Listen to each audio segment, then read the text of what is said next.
வணக்கம் நண்பா, நான் உங்கள் எம்கே. இன்றைக்கி இந்த வீடியோவில் ஏர் ஹார்னை எப்படி ரிப்பேர் பண்ணலாம் அப்படிங்கிறத பற்றி பார்க்க போகிறோம். அதுக்கு முன்னாடி நம்ம சேனலை சப்ஸ்கிரைப் பண்ணாதவங்க பண்ணிடுங்க. பைக் சம்மந்தப்பட்ட நிறைய வீடியோஸ் போட்டுட்ருப்போம், அதுவும் நம்ம மொழி தமிழில்.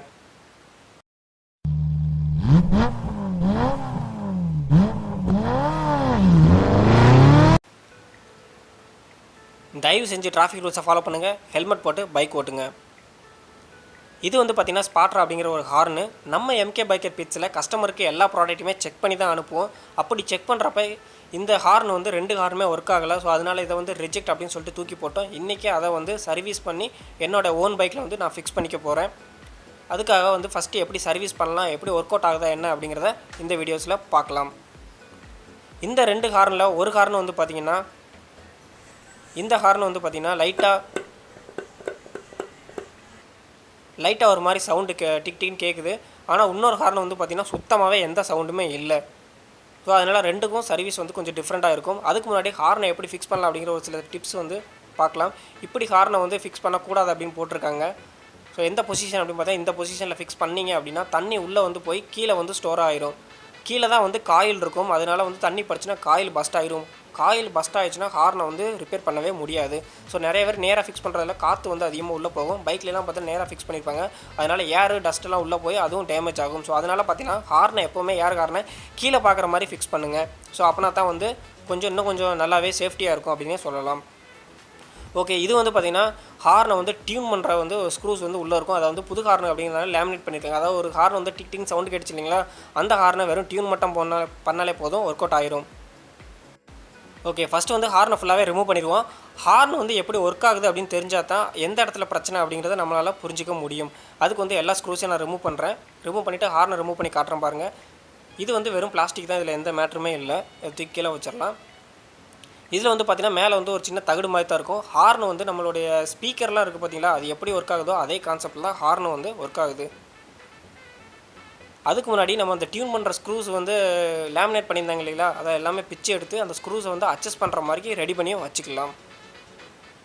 நீங்கள் வந்து ஹார்ன் வாரண்டியில் வாங்குறீங்க அப்படின்னா இதெல்லாம் இது பண்ணிட்டீங்கன்னா வாரண்ட்டி கிளைம் பண்ண மாட்டாங்க. ஸோ பேசிக்காக நார்மல் ஹார்ன் எதுவுமே வாரண்ட்டி எதுவுமே வராது. ஓகே, புரிஞ்சுக்கலாம். இது வந்து பார்த்திங்கன்னா ஒரு காயில் வந்து உள்ளே காயில் ஒன்று இருக்கும். ஸோ சப்ளை அதுக்கு கரண்ட் வரப்போ அதில் வந்து ஒரு காந்த சக்தி உருவாகும், மேக்னெட்டிக் ஃபீல்டு உருவாகும்.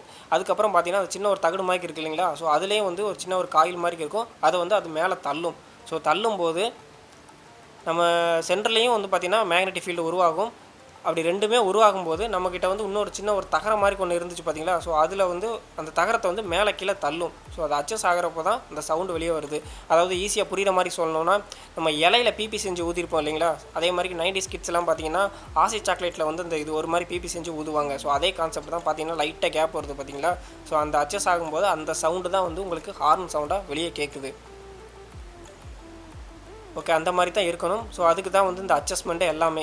ஸோ அதில் அந்த காயில் வந்து ஒரு மேக்னெட்டிக் ஃபீல்டு உருவாகி அந்த இதை மேலே தள்ளும்போது தான் அந்த சவுண்டு வருது.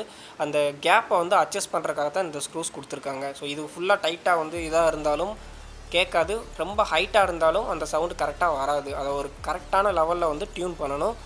அதுதான் ஒரு சின்ன ஒரு மேட்ரு.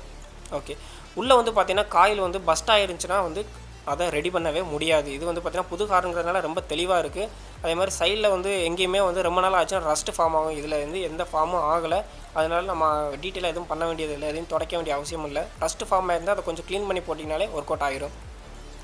ஓகே, இப்போ வந்து ஸ்க்ரூஸ் போடாமல் ஜஸ்ட்டு வச்சு பார்க்குறேன்.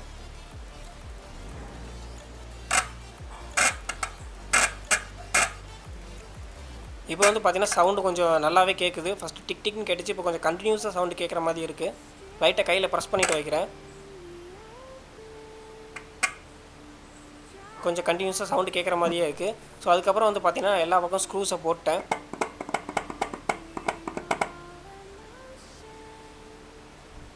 ஓகே, அதுக்கப்புறம் தான் வேலை இருக்குது. ஒவ்வொரு டைம் வந்து அந்த அட்ஜஸ்ட் பண்ணுற ஒரு ஸ்க்ரூஸ் ஒன்று சொல்லியிருந்தேன் இல்லைங்களா, ஸோ அதை வச்சு பார்க்கணும். ஸோ எந்த இடத்துல வந்து சவுண்டு வந்து ப்ராப்பராக வந்து வருது அப்படிங்கிறது தான் மேட்ரு. ஸோ ஒவ்வொரு டைமும் வந்து கரெக்டாக வச்சு பார்த்து ஃபைனலாக வந்து எங்கே ஒர்க் ஆகுது அப்படிங்கிறத நீங்கள் கண்டுபிடிச்சி அது அந்த டியூனில் வந்து ஸ்டாப் பண்ணிடணும்.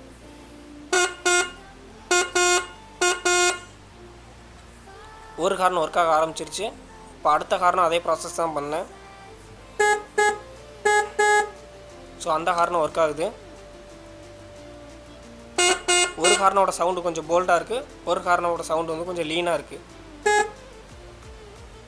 அப்போனா தான் நம்ம மெலடி மேக்கரில் ஃபிக்ஸ் பண்ணி போடும்போது ஒரு டோன் வந்து கிடைக்கும். ஓகே, இப்போ வந்து அந்த டியூனிங் அந்த கேப்பை வந்து மூடிடலாம்.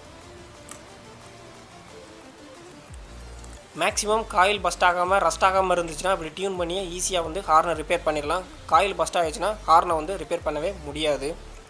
ஓகே, இந்த ஹார்னை வந்து நம்மளோட ஸ்ப்ளெண்டரில் ஃபிக்ஸ் பண்ணி ஒரு வீடியோஸ் வந்து போடுவோம். ஓகே, ஃபைனலாக ப்ராசஸ்லாம் ஷார்ட்டாக ஒரு ரிவ்யூஸ் பார்த்துடலாம். ஃபஸ்ட்டு வந்து ஹார்னை ரிமூவ் பண்ணதுக்கப்புறம் ரஸ்ட்டு எங்கெங்கே இருக்குதுன்னு பார்த்துட்டு அதை ஃபுல்லாகவே க்ளீன் பண்ணணும். ஸோ இதில் ரஸ்ட் இல்லை அப்படின்றனால அதெல்லாம் க்ளீன் பண்ணலை. ஸோ அதுக்கப்புறம் வந்து பார்த்திங்கன்னா அந்த தகரம் மாதிரி கொஞ்சம் இருந்துச்சு இல்லைங்களா, ஸோ அந்த தகரத்தெல்லாம் பெண்டு எதுவும் இல்லாமல் லைட்டாக கையில் வந்து நல்லாவே கொஞ்சம் இது பண்ணி விடணும். ஸோ அது வந்து செகண்ட் ஸ்டெப்பு. ஸோ அதுவும் பண்ணி முடிச்சதுக்கப்புறம் ஹார்னை வந்து நான் ஃபஸ்ட்டு வந்து சும்மா ஸ்க்ரூஸ் போடாமல் வந்து செக் பண்ணுவேன். சவுண்டு கொஞ்சம் நல்லா கேட்டுச்சு இல்லைங்களா, ஸோ அந்த மாதிரி பண்ணணும். அதுக்கப்புறம் ஸ்க்ரூஸ் போட்டு ஃபுல்லாக டைட் பண்ணாமல் செக் பண்ணணும். அதுக்கப்புறம் தான் லாஸ்ட்டாக வந்து அந்த அட்ஜஸ்ட்மெண்ட் பண்ணுறதை பண்ணணும். ஸோ இந்த ஸ்டெப்பெல்லாம் ஃபாலோ கரெக்டாக பண்ணிங்கன்னா ஒர்க் அவுட் ஆகிரும். இந்த வீடியோ உங்களுக்கு யூஸ்ஃபுல்லாக இருக்கும் அப்படின்னு நம்புகிறேன். மறக்காமல் லைக் பண்ணுங்கள், ஷேர் பண்ணுங்கள், கமெண்ட் பண்ணுங்கள். இந்த மாதிரி பைக் சம்மந்தப்பட்ட நிறைய வீடியோஸ் தெரிஞ்சுக்கிறதுக்கு மறக்காமல் நம்ம சேனலை சப்ஸ்கிரைப் பண்ணிடுங்க. உங்களுக்கு மாடிஃபிகேஷனில் இன்ட்ரெஸ்ட் அப்படின்னா, மாடிஃபிகேஷன் அசசரிஸ் எது வேணும் அப்படின்னா mkbikerpitstop அப்படிங்கிறத ஃபாலோ பண்ணுங்கள். லிங்க் கீழே கொடுத்துருக்கேன், போய் செக் பண்ணி பாருங்கள். எக்கச்சக்கமான பைக் மாடிஃபிகேஷன் அசசரிஸ் அங்கே அவைலபிளாக இருக்குது. மறக்காமல் நம்ம சேனலை சப்ஸ்கிரைப் பண்ணிடுங்க. தேங்க்ஸ் ஃபார் வாட்சிங்.